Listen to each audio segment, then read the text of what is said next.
అందరికీ నమస్తే. ఆంధ్రప్రభకి స్వాగతం. నేను మీ సంతోషి. మనతో పాటు సీనియర్ జర్నలిస్ట్ కిరణ్ గారు ఉన్నారు. నమస్తే సార్. నమస్తే అమ్మా. సార్, తాడేపల్లిలో జగన్ మీటింగ్. సో దీని గురించి మీరు ఏమంటారు? అసలు మీటింగ్ పెట్టడానికి గల కారణం ఏంటి సార్? అంటే నేనేమనుకుంటున్నానంటే ఇది సహజంగా జరిగే మీటింగ్ కాదు, అప్పగింతల మీటింగ్ అని నాకు అనిపిస్తుంది. ఓకే. సహజంగా ఏం జరుగుతుంది, పొలిటికల్ అడ్వైజరీ కమిటీ సమావేశమైంది. పొలిటికల్ అడ్వైజరీ కమిటీ జరుగుతున్న రాజకీయ పరిణామాలు చర్చిస్తారు, సహజంగా జరిగేది అది.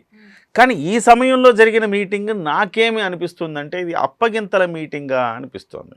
సో అన్న, మీరు కరెక్ట్గా చూసుకుని మీరు ఆ బాధ్యతలు చూసుకొని, మీరు ఈ బాధ్యతలు చూసుకోండి. భారతి గారు ఉంటారు, భారతి గారిని మీరు కరెక్ట్గా గైడ్ చేసి ఆమె నడిపించాలా, ఆమె లీడ్ చేస్తుంది పార్టీని. ఇట్లాంటి అప్పగింతల మీటింగ్ ఏమైనా జరుగుతుందా అన్న సందేహం వస్తుంది. ఎందుకు ఆ సందేహం వస్తుందంటే, కింగ్ పిన్ని అరెస్ట్ చేసిన తర్వాత ప్రతి ఒక్కరికి వచ్చే సందేహం అది. సో నేను అనుకోలేదు జగన్మోహన్ రెడ్డి గారి పైన ఇంత తొందరగా టార్గెట్ చేస్తారని అయితే నేను అనుకోలేదు. కానీ ఎందుకో టార్గెటెడ్గా అనిపిస్తోంది నాకు. కింగ్ పిన్ అరెస్ట్ అయ్యాడు, కింగ్ మిగులున్నాడు. ఇప్పుడు వైఎస్ఆర్సీపీకి కింగ్ ఎవరు? జగన్మోహన్ రెడ్డి గారు. King pin Kesireddy Rajasekhar Reddy. Kesireddy Rajasekhar Reddy arrest అయిన వ్యవహారం మామూలు వ్యవహారం కాదు. 100 కోట్ల కుంభకోణానికే జైలుకెళ్ళి వచ్చింది కవిత. ఇది 1000 కోట్ల మద్యం కుంభకోణం. 3200 కోట్ల రూపాయలు అప్పడంగా కొట్టేశారు. ఒక్కొక్క సంస్థ నుంచి అప్పటి వరకు రకరకాల బ్రాండ్లు ఉంటే వాటన్నిటిని తీసేసి పక్కన పెట్టి వాళ్ళు చాలా సినిమా ఫక్కీ అంటారు కదమ్మా, సినిమా ఫక్కీలో దోపిడీ చేశారు. సినిమా ఫక్కీ అంటే మనకి నువ్వు అక్కడ ఉండు, ఇట్లా నువ్వు అక్కడి నుంచి ఇక్కడ తీసుకురా, ఇంకోటి తీసుకురా, నువ్వు ఇక్కడ తీసుకురా, నువ్వు దీన్ని బ్లాక్ నుంచి వైట్ చేయాలి, ఇట్లా పెద్ద ఉంటుంది. మన సినిమాలో చూపిస్తుంటారు మాఫియా ఏం చేస్తుందని, ఇట్లా కనపడుతుంది అనమాట. ఇవాళ ఆ రిమాండ్ రిపోర్ట్లో పోలీసులు చెప్పిన అంశాలు మనం ఒక్కసారి చదివితే మనకు అట్లా అనిపించింది. ఈ డిస్టిలరీ కంపెనీలు ఉంటాయి, ఈ కంపెనీలు ఎవరైతే ముడుపులు ఇస్తారో వాళ్లకు మాత్రమే అవకాశాలు ఇచ్చారు. అందుకే కొత్త బ్రాండ్లు వచ్చినాయి. అంతకుముందు ఉన్న బ్రాండ్లన్నీ తీసి కొత్త బ్రాండ్లు ఎందుకు వచ్చినాయి? వీళ్ళు ముడుపులు ఇవ్వడానికి అంగీకరించారు కాబట్టి వీళ్ళ బ్రాండ్లు వచ్చినాయి. సో వీళ్ళ దగ్గర నుంచి డబ్బులు తీసుకోవటం, అది వీళ్ళు ఏం చేస్తారంటే ఒక వ్యక్తిని నియమించుకుంటారు, వాడికి ఆ లంచం ఇస్తారు. వాడేం చేస్తాడంటే ఇంకొక క్యాష్ కొరియర్స్ అంట వాళ్ళకి ఇస్తాడంట. వాళ్ళు ఏం తీసేస్తారంటే ఒక ఆర్గనైజర్ ఉంటాడంట, వాడికి ఇస్తారంట. వాడు తీసుకుపోయి మళ్ళీ రాజ్ కేసిరెడ్డికి ఇస్తాడట, రాజశేఖర రెడ్డి కేసిరెడ్డికి. ఆ కేసిరెడ్డి రాజశేఖర రెడ్డి తీసుకుపోయి మిథున్ రెడ్డికి ఇస్తాడట. మిథున్ రెడ్డి దాన్ని బ్లాక్ని వైట్ చేస్తాడంట. వైట్ ఎట్లా చేస్తాడు? షెల్ కంపెనీలు ఉంటాయి, బంగారం మీద పెట్టుబడులు ఉంటాయి, స్థిరాస్తి మీద పెట్టుబడులు ఉంటాయి. ఇలాగా రకరకాల మార్గాల్లో వాళ్ళ మిత్రుల కంపెనీలు ఇవన్నీ ఉంటాయి కదా, స్థిరాస్తి వ్యాపారంలో పెట్టుబడి అటు పెట్టి దాన్ని వైట్ చేసి వెనక్కి తీసుకుంటారు. అట్లా 3200 కోట్ల రూపాయలు చేతులు మారాయి వాళ్ళు. ఆ 3200 కోట్ల రూపాయల్లో అగ్రభాగం, సింహభాగం జగన్మోహన్ రెడ్డి గారికే వెళ్ళింది అనేది తాత్పర్యం. సో విజయసాయిరెడ్డి గారు కూడా దీని మీద విచారణకు హాజరయ్యారు. మిథున్ రెడ్డి గారు కూడా విచారణకు హాజరయ్యారు. వాసుదేవరెడ్డి కూడా వాసుదేవరెడ్డి అంటే ఈ మొత్తం డిస్టిలరీకి సంబంధించిన ఎండి అన్నమాట, ప్రభుత్వ అధికారి ఆయన.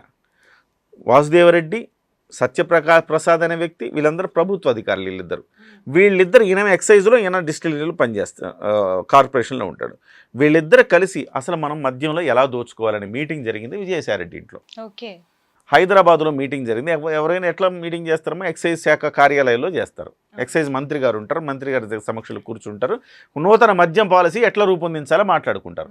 వీళ్ళు ఏం చేశారు, ఇక్కడ హైదరాబాద్లో విజయసాయిరెడ్డి ఇంట్లో సిట్టింగ్ పెట్టి ఎట్లా మనం ఎంత దోచుకోవాలి, నెలకి ఎంత దోచుకోవాలి, నెలకి 60 కోట్ల రూపాయలు దోచారట. 52 నెలల పాటు, 53 నెలల పాటు ఈ దోపిడీ జరిగింది. 3200 కోట్లు దోచుకున్నారు. సో ఇవన్నీ పూసగుచ్చినట్టు చెప్పేశాడు కేసిరెడ్డి రాజశేఖర్ రెడ్డి అనేది రిమాండ్ రిపోర్టు సారాంశం. సో ఇదివరకే దీని మీద వాసుదేవరెడ్డి అరెస్ట్ చేసి విచారించారు, ఆయన కొన్ని వివరాలు చెప్పాడు. మిథున్ రెడ్డిని అరెస్ట్ చేయలేదు కానీ విచారించారు, ఆయన కొన్ని వివరాలు చెప్పాడు. సాయిరెడ్డిని అరెస్ట్ చేయలేదు, ఆయన్ని కూడా విచారణకి పిలిచారు, ఆయన కొన్ని వివరాలు చెప్పాడు. ఈ మూడింటిని క్రోడీకరించుకొని ఇతన్ని అడిగితే ఒకళ్ళకొకళ్ళ పొంతం లేక అన్ని వాస్తవాలు బయటపడ్డాయని చెప్తున్నారు పోలీసులు. సో అటు తిరిగి ఇటు తిరిగి ఎక్కడికి వెళ్తుంది? జగన్మోహన్ రెడ్డి. ఈ 3000 కోట్లు ఎక్కడికి వెళ్ళాయంటే ఎక్కడ? జగన్మోహన్ రెడ్డి గారి దగ్గరికి వెళ్ళి ఉండాలి లెక్క. సో ఇవాళ ఫస్ట్ ఈయన కేసిరెడ్డి రాజశేఖర్ రెడ్డి తర్వాత next target OSD Krishnamohan Reddy. Jaganmohan Reddy గారికి అత్యంత సన్నిహితంగా ఉండే ఓఎస్డి ఆయన దగ్గరికి వెళ్తుంది. నెక్స్ట్ ఆయన దగ్గర నుంచి ధనుంజయ రెడ్డి గారు ఐఏఎస్ ఆఫీసర్ ఆయన దగ్గరికి వెళ్తుంది. ఆయన సీఎం కార్యాలయ ప్రత్యేక కార్యదర్శిగా పనిచేశారు. జగన్మోహన్ రెడ్డి గారికి అత్యంత సన్నిహితులు. వీళ్ళిద్దరి దగ్గర నుంచి పూర్తి వివరాలు తీసుకున్న తర్వాత ఫైనల్గా జగన్మోహన్ రెడ్డి దగ్గరికి వెళ్ళబోతోంది. సో జగన్మోహన్ రెడ్డి గారికి ఒక అంచనా ఉంది, ఇది ఎటు నుంచి ఎటు వస్తుంది, ఏం జరగబోతోంది, మనకు అన్యాయం జరిగిందని ఎలా మనం ప్రచారం చేయాలా, ఒకవేళ జగన్మోహన్ రెడ్డి గారిని అరెస్ట్ చేస్తే మనకి అన్యాయంగా ఎట్లా జగన్మోహన్ రెడ్డి గారిని ఇరికించారు అనే ప్రాపగాండా ఎట్లా చేయాలి, ఇవన్నింటిని కూడా చర్చించి ఉండొచ్చు. అప్పగింతల మీటింగు జరిగి ఉండొచ్చు. సో నెక్స్ట్ కార్యాచరణ ఏం చెయ్యాలి మీరు, నేను ఒకవేళ జైల్లోకి వెళ్తే మీరేం చేయాలి, ఇది ఏం పెద్ద అలవాటు అయిపోయింది కదమ్మా, పెద్ద సమస్య కూడా కాదు. జగన్మోహన్ రెడ్డి గారు ఒకవేళ జైలుకి వెళ్ళినా మళ్ళీ తిరిగి వచ్చి సీఎం అవ్వడన్న గ్యారంటీ ఏం లేదు. మన భారతదేశంలో ఉన్న రాజ్యాంగం ఎట్టుంటుందంటే నేరం ప్రూవ్ అవ్వనంత వరకు నువ్వు ముఖ్యమంత్రి కావచ్చు, ప్రధానమంత్రి కూడా కావచ్చు. జగన్మోహన్ రెడ్డి గారు 10 ఏళ్ల పాటు జైలు నుంచి బయటే ఉండి బెయిల్ మీద స్టిల్ ఇవాల్టికి బెయిల్ మీద ఉన్నారు. జగన్మోహన్ రెడ్డి గారు దాదాపు 10-12 ఏళ్లుగా బెయిల్ మీద ఉన్నారు. జగన్మోహన్ రెడ్డి గారు జైల్లో 16 నెలలు గడిపినా కానీ మళ్ళీ వచ్చి ముఖ్యమంత్రి అవ్వగలిగాడు. సో ఇవాళ మళ్ళీ ఒకవేళ జైలుకి వెళ్ళినా పెద్ద సమస్య ఏం కాదు, మళ్ళీ వచ్చి ముఖ్యమంత్రి అవ్వగలుగుతాడు. ఈ భారతదేశంలో సానుభూతి అనే అంశం పనిచేసినంత కాలం జగన్మోహన్ రెడ్డి గారికి డోకా లేదు. సానుభూతి అంటే అయ్యో జగన్, అయ్యో అన్యాయంగా అరెస్ట్ చేశారయ్యా అనే మాటని గట్టిగా ప్రచారం చేసుకుని మళ్ళీ ముఖ్యమంత్రి అవ్వాలని అనుకుంటాడు ఆయన. ఆయనకు పోయేదేం లేదు. కాకపోతే ఈ సీరియస్ ఎఫెన్స్ని ఎంతవరకు పోలీసులు పకడ్బందీగా ఫిక్స్ చేస్తారు, నేరం రుజువు చేస్తేనే ప్రాబ్లం. నేరం రుజువు చేయనంత కాలం ఆయన మళ్ళీ బయటకు వచ్చి బెయిల్ మీద మళ్ళీ పోటీ చేయొచ్చు. నేరం రుజువు చేస్తారా లేదా, అన్ని కేసుల్లాగా ఇది కూడా పోతుందా అనేది ఇక్కడ పాయింట్. థ్యాంక్స్. నమస్తే.